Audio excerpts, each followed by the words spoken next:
As you probably already know, each week we welcome to our NfG stage one of our highly talented members and exciting guests to bring you something designed to benefit you and your business.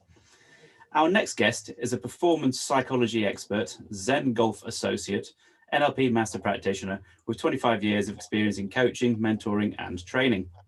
A former sergeant in the armed forces, he certainly knows a few things about not sleeping. Combining a lifelong passion for golf with his therapeutic practice, he has launched an innovative approach to performance coaching centered on personality profiling, enhanced self-awareness, and holistic philosophies, including mindfulness and meditation, called What's in the Bag. As the third part of our Environment, Mind, and Body Sleep series, with a talk entitled Why We Sleep, I welcome to the stage John Taylor. Good morning, John. Yes, thank you, Richard. And yet, the third presentation of what you mentioned in that series. A big thank you to Joanna, who started off the presentation speaking about your environment, and then Sylvia going a little bit more deeper into what happens at a brain level and also from a relaxation point of view. I want to talk a little bit about the environment, but just briefly, because I know Joanna's done quite a bit on that. The REM, which is rapid eye movement. So what happens when we get tired? And then a few tips for you to help with your sleep. A little bit like what Selena done when we done the LinkedIn presentation in terms of how you can look at your profile. I've sort of like gone on them same levels that you can take something away from this presentation and start adapting it so you can feel a little bit more energized within your day. So why do we sleep and what happens? Okay, just like eating, sleep is necessary for survival, and sleep gives your body the rest and allows you to prepare for the next day. It is like giving your mind and body that vacation that it needs. Sleep also gives your brain a chance to sort things out. So this is a time of rest, recuperation, and the things that you want to do from what has happened within your day. So the reasons why, suppose sometimes that we might not be sleeping or have trouble falling asleep. A disruptive to your day, which mean could, we wake up in the morning, we don't really know what's going to happen, and something could just come out of left field and hit us from the side, and it could actually disrupt our pattern. But inevitably, change is always going to be there. So it's about learning to take things into your stride and accepting that things will be disrupted from time to time. Doing the same thing in day out. There's a famous quote by Einstein, repeating the same pattern but expecting a different outcome. That can actually lead to a more stressful situation. If you're doing a lot of the same thing, then it's going to have an impact in terms of what's going to be your outcome. Stress, as we know, can be a factor to the trouble of falling asleep. But stress at a certain level can be quite healthy, but it depends on how we can manage it. And we've had plenty of people on the group and in these sessions today that help deal with stress management in terms of what they can do. Your diet. So what are you eating the night before? You might have had a kebab or you might have had a big Indians, and you know that sometimes these nightmares can occur from the things that you've had. And overwhelmed. You are just overwhelmed by your day. Sometimes overwhelmed in such a hyped up good day that you've had can not help with the sleep slowing down or the patterns. Your environment. The behavior. We all operate and behave differently in different environments. We behave differently at home than we do in the workplace, when we're on the transport, when we're traveling around, when we're in new places. The minute that we walk into a new environment, we actually then, as human beings, start to get a sense of awareness about what that environmental space is. And therefore, our emotion or our behaviors will impact exactly what's happening. Giving yourself the time and space. What I mean by this is adapting that awareness of space, that when you do find the place that you are sleeping in your bedroom, or as we go on, I'll talk about the kind of places in nana naps and settees or wherever that may be. It is fundamentally important to make sure that that space becomes as big and as wide as possible. The more constricted the space is, the more it will have an influence on our behavior. Emotions. How are you emotionally feeling in that day? Check in with yourself. Emotions are mainly driven by what we're thinking at the time. So first and foremost, we'll have this thought.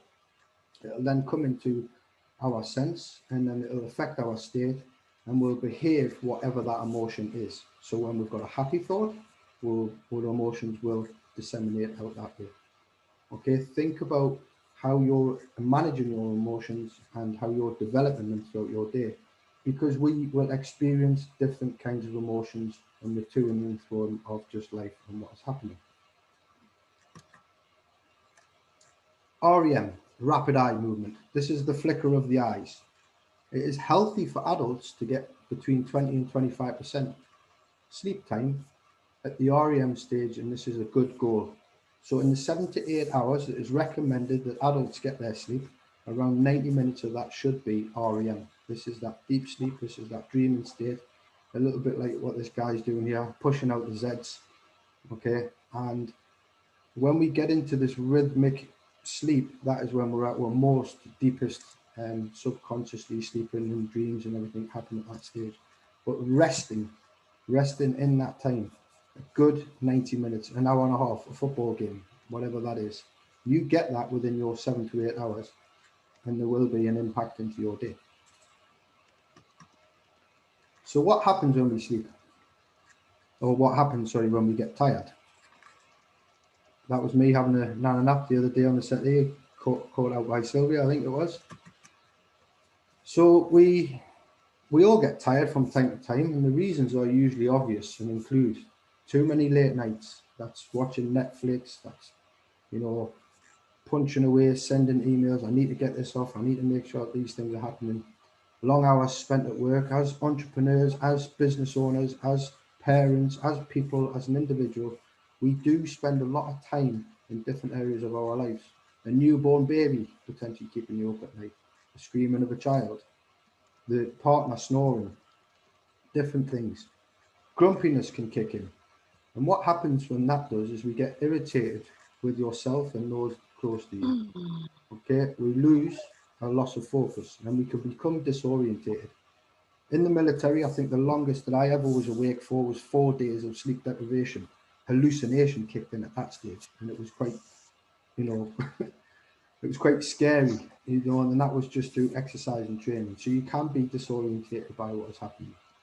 But tiredness or exhaustion that goes on for a long time, and this can basically have a detrimental effect on your life. The unexplained tiredness is the most common cause of people seeing GPs because not understanding why. Tips. This is for you to take away. What I'll do is I'll cut and paste this and I'll put it onto the LinkedIn group as well. Like Celine had done, the tips about how your profile should look, about your why. These are just guides in terms of what you can do to start developing a little bit more of a structure around your day. Developing that sense of tranquility, the calmness from within. It is a sense of peace, of quiet. It is that feeling of going outside and looking at something with the starry skies and listening to the sounds around you. The aura of tranquility comes from that calm of the world, which makes you feel that you are without a care in the world as well. It is difficult with the situation that is going on outside of our world, and the things that we're not in control of will have an effect on your tranquility. Making peace with family and friends. I put this in there, it's because asking for forgiveness about the things that you've done, or even if that person doesn't respond to it, and having that little bit more clear conscious of mind will have an impact and be important for your well-being. Learning a new skill. This could be adapting yourself in the kitchen, getting cooking, learning a new instrument, picking up a book instead of your phone, different skills that you are interested in. And as business owners, we never ever stop learning processes and procedures, strategies, all of these things. But finding something outside of the norm will actually give you a different kind of tiredness. It will give you a more fulfilled tiredness, which therefore you might be able to have a better sleep. But if you're tired from doing the mundane things day in, day out, like we mentioned at the start, then patterns can drive you a little bit insane. Reducing the digital light to your eyes and mind. The digital glare of your eyes causes huge strain on our well-being again. and it makes us unsettled. What I recommend is that you switch off all digital devices and stop that glare at least 1 hour before you go to sleep. Myself and Sylvia are 3.5 weeks into our digital declutter trial, and we've already started noticing a difference about how we are now more present and we are more engaged with the world around us, rather than the world being an impact on us. If you want to find out a little bit more about the digital declutter, then ask myself or Sylvia. Going to bed early. Sleeping early is important, whatever you know, if you're a fully grown teenager or you're, as you are, we're all adults. Going to bed early has actually got more health benefits because you can start to go into the cycles. And I put a little thing on there at the minute we're in autumn. So the clocks have just gone back. We've got these darker nights. It is a time to start switching off and putting yourself in the rhythmic process and flow of the seasons. In the summer, we're all nice and vibrant.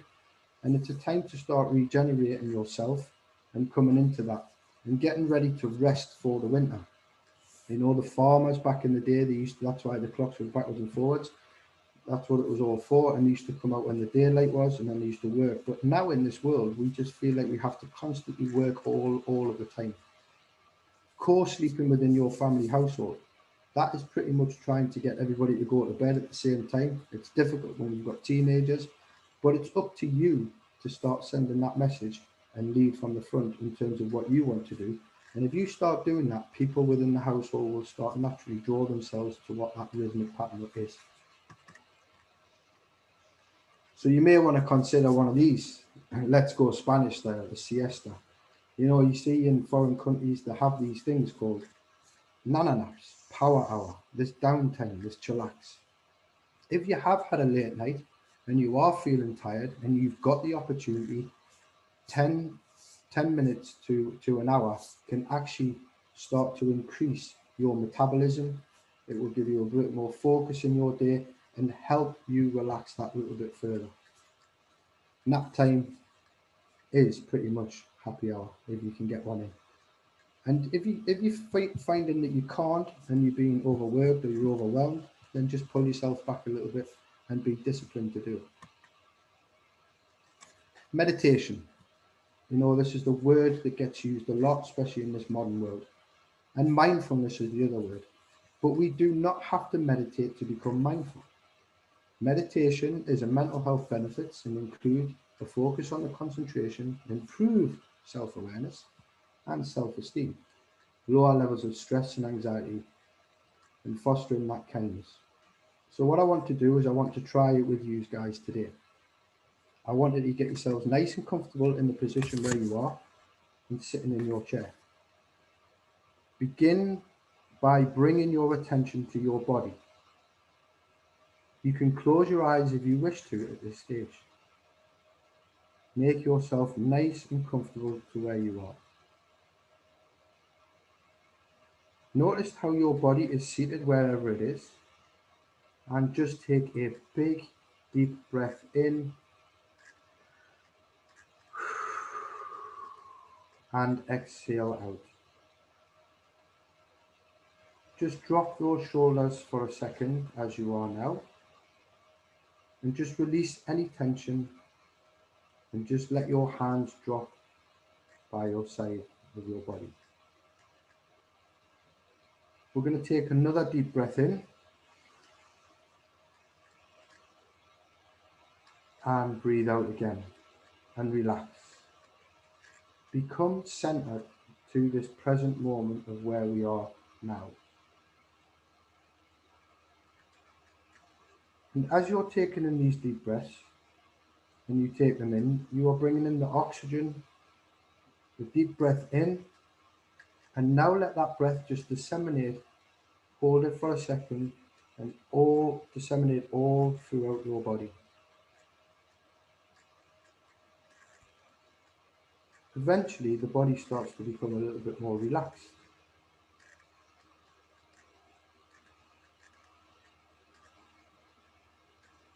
You can notice your feet on the floor and then sensations that are touching the floor. The weight of that vibration is now just disseminating disseminating out of you. At this stage, what I want you to do is not pay attention to the thoughts, but as they do come in, just let them flow through. Let them pass. If something does come into your mind and it's holding there for a little bit longer, eventually it will start to disseminate outwards.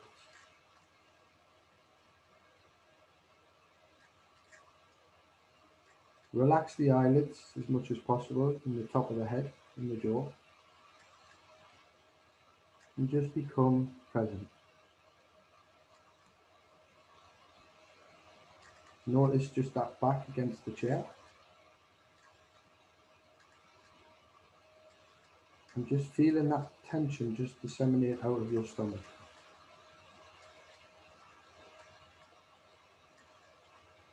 And just relax into this moment of where you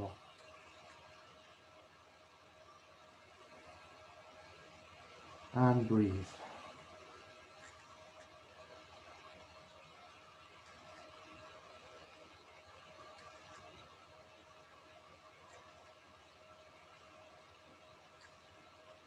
This is just a basic introduction to what meditation is.